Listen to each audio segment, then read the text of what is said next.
Let's make a simple arrangement for the 4th of July. I'm starting with a mason jar. I'm adding in greenery and one single stem flower.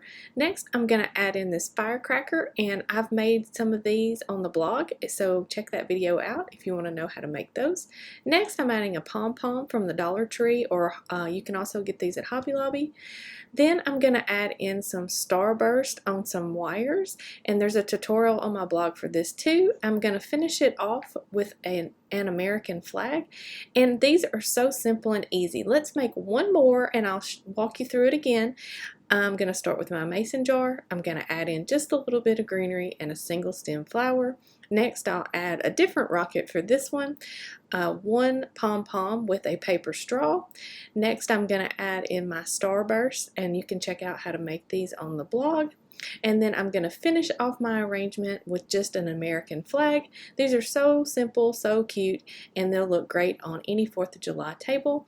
Make sure to subscribe and hit that like button if you enjoyed this video. Thanks for watching. Make sure to check out my other videos if you like home decor and DIYs.